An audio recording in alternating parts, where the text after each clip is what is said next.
Assalamualaikum warahmatullahi wabarakatuh. Alhamdulillah, puji syukur kita panjatkan kehadirat Allah Subhanahu wa taala. Pada kesempatan kali ini kita diberikan kesehatan, keselamatan dan tetap semangat dalam menjalani kehidupan kita.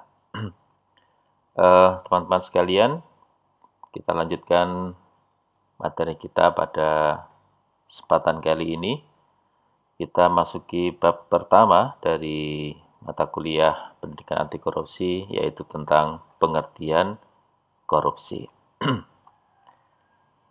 Kompetensi dasar sudah kami jelaskan dalam video sebelumnya. Kita langsung saja masuk ke dalam apa pengertian dari korupsi itu. Kita lihat tayangan sejenak.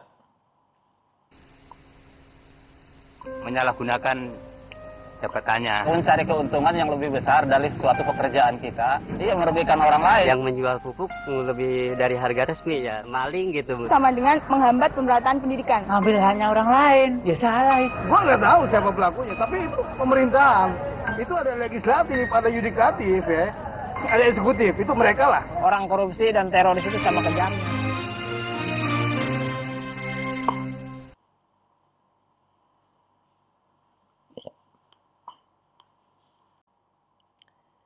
Baik, dari tadi kita lihat tayangan definisi korupsi dari komponen masyarakat dari berbagai kalangan.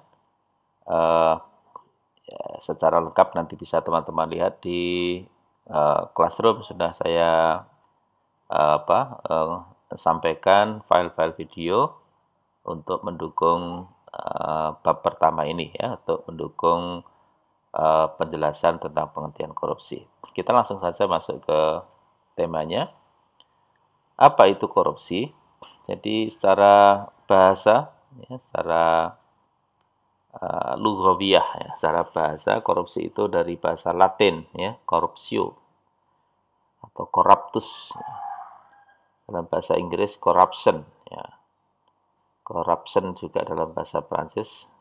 Dalam bahasa Belanda pun demikian juga. Jadi sebenarnya kata korupsi itu akar katanya hampir semuanya sama. Secara bahasa ini, korupsi artinya kebusukan, keburukan, kebejatan, ketidakjujuran, dapat disuap, tidak bermoral, penyimpangan dari kesucian. Jadi kata korupsi secara bahasa memiliki arti yang semuanya menunjukkan makna-makna yang negatif, gitu ya. Nah, kalau di Malaysia itu dipakai kata riswah, ya, dari bahasa Arab riswah. Ya. Dimana menurut Kamus Umum Arab Indonesia, riswah atau riswah dalam bahasa Arab itu diartikan dengan korupsi. Nah, pengertian riswah itu sendiri secara terminologi atau secara istilah adalah pemberian yang diberikan seseorang kepada hakim atau lainnya untuk memenangkan perkaranya dengan cara yang tidak dibenarkan atau untuk memperoleh kedudukan. Dan mengenai riswah ini, seluruh ulama sepakat mengharamkan riswah, ya, terkait dengan pemutusan hukum. Dan perbuatan ini adalah termasuk perbuatan dosa besar. Jadi sekali lagi di Malaysia itu dipakai kata riswah, ya, diambil dari bahasa Arab riswah. Nah, berikutnya Barang siapa ini yang kata kami ulama angkat menjadi pegawai untuk menunaikan suatu pekerjaan, lalu ia menerima hadiah dari pekerjaan itu, atau menyembunyikan sesuatu walau sekecil jarum atau lebih besar dari itu, sungguh ia telah melakukan korupsi, dan ia akan bertanggung jawab di hadapan Allah pada hari kiamat.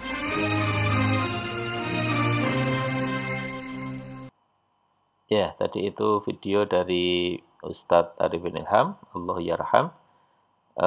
Beliau juga mengemukakan pendapatnya tentang apa itu korupsi. Jadi itu mirip tadi dengan pengertian riswah, ya, di dalam pembahasan tentang apa itu korupsi. Kemudian The World Bank di tahun 2020 itu memberikan definisi tentang korupsi, yaitu corruption is the abuse of public power for private gain. Jadi korupsi itu sebuah penyimpangan ya, dari kekuatan publik atau kepentingan publik untuk keuntungan privat, ya, untuk keuntungan pribadi. Sementara ASEAN Development Bank itu mendefinisikan korupsi, di mana korupsi itu melibatkan perilaku oleh sebagian pegawai sektor publik dan sektor swasta, di mana mereka dengan tidak pantas dan melawan hukum memperkaya diri sendiri dan atau, ya, di sini ada kalimat dan atau orang-orang yang dekat dengan mereka, atau membujuk orang lain untuk melakukan hal-hal tersebut dengan menyalahgunakan jabatan di mana mereka ditempatkan. Jadi melibatkan perilaku dari sebagian pegawai sektor publik, tetapi ingat juga ada swasta, di mana mereka dengan perbuatan tidak pantas melawan hukum, memperkaya diri sendiri atau orang-orang yang dekat dengan mereka. Jadi ada kolusi ya, antara diri sendiri ya, ataupun juga dengan orang-orang dekat ya, dengan mereka. Berikutnya adalah pendapat para pakar kaitannya dengan definisi korupsi, misalnya dari Subekti dan Citro Sudibyo, di mana korupsi itu adalah perbuatan curang, tindak pidana yang merugikan keuangan negara. Sementara Bapak Zainal Abidin dalam bukunya itu menjelaskan ada 5 komponen korupsi. Yang pertama adalah korupsi itu suatu perilaku. Yang kedua, perilaku tersebut berkait dengan penyalahgunaan wewenang atau kekuasaan. Yang ketiga, dilakukan untuk mendapat keuntungan pribadi atau kelompoknya. Yang keempat, melanggar hukum atau menyimpang dari norma atau moral. Dan yang kelima, terjadi ataupun dilakukan dalam public office setting atau lembaga-lembaga pemerintah maupun private office setting. Jadi korporasi-korporasi swasta. Saya kira ini penjelasan tentang korupsi yang sudah sangat lengkap, baik itu dari sisi siapa pelakunya, terkait dengan apa, untuk apa, ya, kemudian perbuatannya apa, dan sasarannya di mana. Ya, itu adalah 5 komponen korupsi. Nah, dalam Kamus Besar Bahasa Indonesia ada beberapa pengertian yang terkait dengan korupsi. Yang pertama, korup. Itu artinya busuk, ya, buruk, rusak, dan busuk. Atau juga korup itu berarti suka memakai barang atau uang yang dipercayakan kepadanya. Juga dimaknai dengan dapat disogok, memakai kekuasaan untuk kepentingan pribadi. Sementara korupsi itu artinya penyalahgunaan ya, atau penyelewengan uang negara ya, ataupun perusahaan dan sebagainya untuk keuntungan pribadi atau orang lain. Sementara koruptor ya orang yang melakukan korupsi atau orang yang menyelewengkan, menggelapkan uang negara atau uang perusahaan di mana dia bekerja. Nah, ini pengertian-pengertian dari korupsi yang ada di dalam Kamus Besar Bahasa Indonesia. Nah, KPK sendiri itu memberikan arti definisi dari korupsi yang cukup luas juga. Dari KPK mengatakan arti kata korupsi itu adalah sesuatu yang busuk, jahat, dan merusak. Maka berdasarkan kenyataan itu, korupsi itu satu, menyangkut sesuatu yang bersifat amoral. Ya.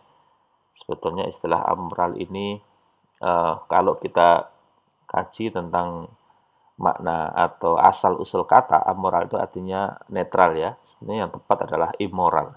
Menyangkut sesuatu yang sifatnya immoral, tidak bermoral. Yang kedua, sifat dan keadaan yang busuk. Yang ketiga, menyangkut jabatan instansi atau aparatur pemerintah. Yang keempat, menyelewengkan kekuasaan dalam jabatan karena adanya pemberian atau suap. Dan yang kelima, menyangkut faktor ekonomi dan politik dan penempatan keluarga atau golongan ke dalam kedinasan di bawah kekuasaan jabatan. Yang kelima ini nampaknya adalah nepotisme, ya. Jadi menempatkan keluarga atau golongan ke dalam kedinasan di bawah kekuasaan jabatannya. Ya. Ini korupsi, kolusi, dan nepotisme. Masuk dalam pengertian korupsi itu. Ya, kalau Pak Baharudin Lopa, beliau sudah wafat ya, beliau mengemukakan bahwa istilah korupsi itu dalam berbagai bidang. Ya, jadi masuk dalam berbagai bidang. Yang semuanya menyangkut masalah penyuapan yang berhubungan dengan manipulasi bidang ekonomi dan yang menyangkut kepentingan umum. Jadi kaitannya dengan korupsi itu masuk di dalam berbagai bidang. Masalahnya adalah tentang penyuapan, kemudian manipulasi bidang ekonomi dan yang menyangkut bidang public service atau kepentingan umum. Nah, beliau mengambil dari definisinya David Chalmers ya.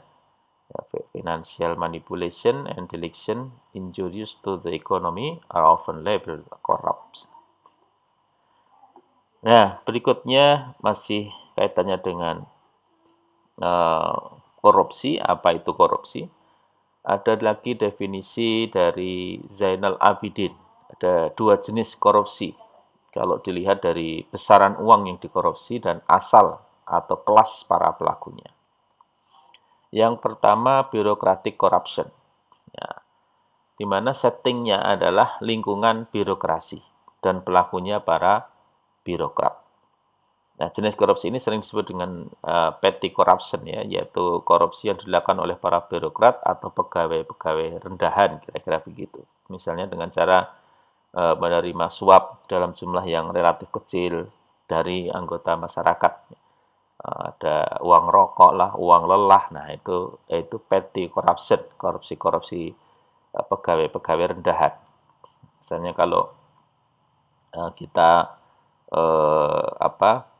ngurus IMB, ngurus KTP, ya itu ya. Nah, itu biasanya kalau pengen cepat diberi uang pelicin. Nah, itu termasuk bureaucratic corruption.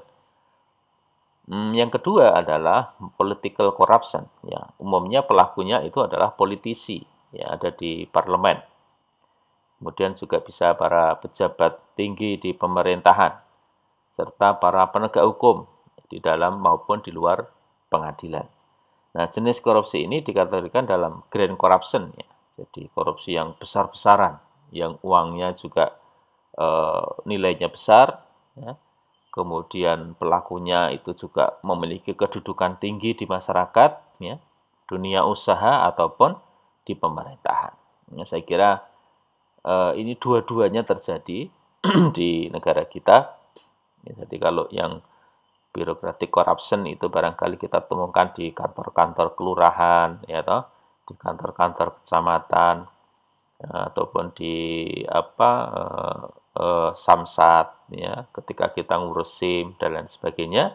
Nah, yang kedua ini yang kita tahu banyak sekali para pejabat-pejabat baik itu di legislatif, apakah di eksekutif ataukah di yudikatif yang melakukan grand corruption atau political corruption. Dua-duanya ini saya kira kita sudah melihat banyak ada di sekeliling kita.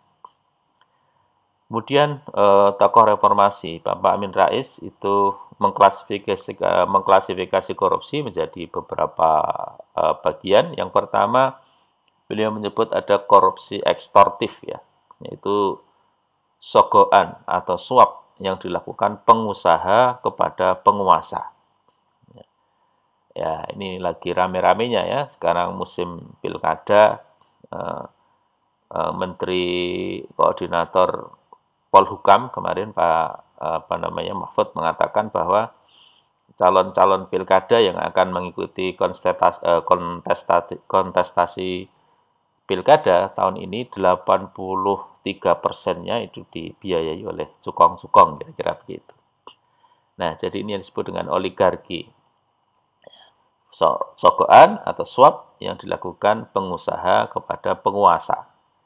Bahkan belum menjadi penguasa pun sudah dibiayai, ya, sehingga nanti ketika menjadi penguasa maka kebijakan-kebijakan yang dikeluarkan oleh penguasa itu akan menguntungkan para pengusaha. Nah, ini yang disebut dengan oligarki, kekuasaan. Para penguasa sudah dikuasai oleh para mafia, para cukong. Yang kedua, korupsi manipulatif. Seperti permintaan seseorang yang memiliki kepentingan ekonomi kepada eksekutif atau legislatif untuk membuat peraturan atau kebijakan yang menguntungkan bagi usaha ekonominya. Ini juga banyak terjadi, bahkan konon ketika anggota DPR bersidang untuk membuat undang-undang, ada gelontoran ratusan miliar agar undang-undang itu memihak kepada kepentingan pengusaha. Itu macam kedua, ya, korupsi manipulatif. Yang ketiga adalah korupsi nepotistik. Ya, terjadi karena ada ikatan kekeluargaan, pertemanan, dan sebagainya. Barangkali dulu di zaman Orde Baru kita mengenal istilah KKN, ya. Korupsi, kolusi, dan nepotisme. Ya, nepotistik itu ya, korupsi karena ada ikatan kekeluargaan, ada pertemanan. Ya. Yang keempat adalah korupsi subversif. Nah, kalau ini sudah terkait dengan upaya merampok kekayaan negara secara sewenang-wenang untuk dialihkan ke pihak asing, ya, dengan sejumlah keuntungan untuk keuntungan pribadi. Nah, ini klasifikasi korupsi dari Bapak Amin Rais. Nah, saudara sekalian, selanjutnya bahwa perilaku koruptif atau perilaku seseorang dapat digolongkan ke dalam 3 hal yang utama, yakni sikap, tindakan, dan pengetahuan. Ini kita membahas tentang apa itu perilaku koruptif. Kalau tadi yang depan tadi adalah definisi korupsi, nah sekarang kita ke perilaku koruptif. Nah, berkait dengan perilaku, maka perilaku seseorang itu dapat digolongkan dalam 3 hal. Yang pertama sikap, yang kedua tindakan, dan yang ketiga adalah pengetahuan. Maka makna perilaku koruptif adalah segala hal yang berkaitan dengan sikap, ya, tindakan, pengetahuan seseorang atau sekelompok orang yang menjebakkan dirinya pada perbuatan korupsi. Ya, perlu digarisbawahi di sini ada kalimat, ada kata menjebakkan dirinya. Ya, jadi dia menceburkan dirinya dalam perbuatan korupsi. Nah, salah satu upaya pencegahan terhadap potensi korupsi dengan cara yaitu menguatkan peran keluarga sebagai agen sosial. Sehingga diharapkan perilaku koruptif itu bisa direduksi, diredam, dan tidak berkembang. Nah, maka nanti akan sangat penting sekali peran dari keluarga, pendidikan keluarga, pendidikan karakter anak, pendidikan karakter keluarga, agar potensi-potensi korupsi atau perilaku koruptif itu tidak mulai terbangun sejak anak-anak, sejak seseorang itu berada pada usia anak-anak. Ya. Maka nanti akan ada upaya-upaya pencegahan korupsi dengan menguatkan peran-peran dari keluarga.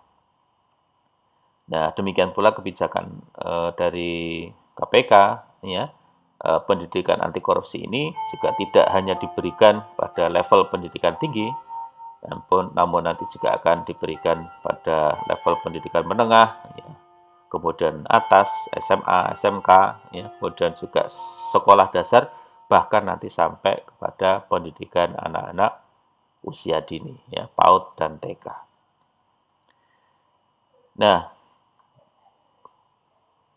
terkait dengan perilaku koruptif, teori tentang tahap pengembangan diri manusia, bahwa manusia dalam fase hidupnya itu akan melewati beberapa tahapan, ya, sosialisasi, ya, tahapan-tahapan sosialisasi. Nah, salah satunya melalui keluarga, di mana lingkungan keluarga itu secara fundamental menjadi tahap persiapan bagi individu untuk dibekali, ya, dengan nilai-nilai dan norma-norma yang akan menjadi pedoman, ya, bergaul di dalam masyarakat. Maka sesuai dengan teori ini, keluarga sebagai salah satu unit ya, sosial terkecil di dalam masyarakat tidak hanya berperan untuk membentuk kepribadian anak, kepribadian individu atau si anak agar sesuai dengan nilai-nilai dan norma di masyarakat, melainkan ya keluarga itu juga punya peran yang sangat penting untuk mereduksi perilaku yang menyimpang agar tidak berkembang sehingga nanti berdampak merugikan masyarakat di kemudian hari. Jadi sekali lagi menurut teori tentang perkembangan diri manusia itu, nah dalam fase hidupnya salah satu tahapan yang dilalui oleh seseorang itu adalah tahapan sosialisasi di mana keluarga memiliki peran yang sangat fundamental. Nah, maka membentuk perilaku koruptif itu bisa jadi tanpa kita sadari lingkungan kita sendiri yang membentuk perilakunya. Ya. Namun karena terlalu sering dilakukan di masyarakat, maka seakan-akan ya keadaan ini menjadi hal biasa. Ya. Perilaku masyarakat yang seenaknya dan selalu ingin mendapat segala sesuatu dengan cepat, dengan instan, itu bisa jadi menjadi dasar terciptanya perilaku koruptif dalam masyarakat kita, dalam keluarga kita. Contohnya misalnya pelanggaran lalu lintas, ya, pelanggaran lalu lintas. Nah, ini adalah contoh perilaku koruptif. Ya, bisa jadi pelanggaran itu karena sudah terbiasa, ya, ataupun melanggar tidak ada sanksi misalnya, ya, ataupun contoh lagi perilaku koruptif itu suap menyuap untuk kelancaran izin, misalnya. Ataupun peraturan yang dibuat-buat. Sana ada istilah uang terima kasih, uang lelah, uang rokok. Kemudian budaya memberikan tips, ya, itu juga masuk dalam kategori perilaku koruptif. Kemudian kebiasaan telat, ya, titip absen, dan lain sebagainya. Nah, itu adalah bentuk-bentuk perilaku koruptif yang sebetulnya keluarga itu memiliki peran yang sangat penting, ya, sangat mendasar, fundamental untuk bisa mereduksi ya, perilaku-perilaku seperti itu. Nah, jadi bedanya kalau perilaku koruptif itu ya korupsi kecil-kecilan lah kira-kira begitu, yang bisa jadi itu secara peraturan tidak ada pasal-pasal yang bisa menjerat itu, ya. Tetapi itu akan menjadi perilaku-perilaku yang terus dilakukan dan akhirnya menjadi menjadi karakter kebiasaan. Nah, sehingga nanti ketika sejak kecil sudah biasa melakukan hal-hal penyimpangan atau perilaku koruptif seperti itu, ya dikhawatirkan atau kalau sudah besar ya, menjadi pejabat, dia akan melakukan perbuatan korupsi. Nah, ini ada hal yang silakan didiskusikan nanti ya. Korupsi di Indonesia itu sudah membudaya sejak dulu, ya, sebelum dan sesudah kemerdekaan. Bahkan di era Orde Lama, Orde Baru, berlanjut hingga era reformasi. Dulu ketika reformasi kita punya harapan KKN, korupsi, kolusi, nepotisme itu akan berkurang. Ya. Tetapi fakta bisa kita lihat justru sekarang ini korupsi saya kira sangat masif ya terjadi ya, di berbagai lini ya, bahkan kata Pak Mahfud dalam sebuah tayangan di acara ILC mengatakan bahwa kita mestinya malu ya pernah menjatuhkan Pak Harto karena kita mengatakan banyak korupsi terjadi pada era itu, tetapi ternyata saat ini justru korupsi itu lebih banyak. Ya, ini tentu bisa didiskusikan. Baik, saya kira itu, saudara, pertemuan pertama ini tentang definisi korupsi. Nah, untuk selanjutnya saya sudah menyampaikan ada 4 kuis ya, atau pertanyaan yang perlu Anda jawab di pertemuan pertama ini tentang apa itu korupsi dan apa itu perilaku-perilaku koruptif yang biasa terjadi dalam masyarakat kita dan bagaimana pendapat teman-teman tentang hal-hal itu. Insyaallah kita bertemu lagi pekan depan untuk membahas bentuk-bentuk korupsi ya, yang sangat banyak, yang kemudian diperas menjadi 7 bentuk, yang sebetulnya ada 33 ya, tapi kemudian diperas menjadi 7 bentuk-bentuk korupsi. Insyaallah kita bahas pada pertemuan yang akan datang. Demikian, terima kasih atas perhatiannya. Assalamualaikum warahmatullahi wabarakatuh.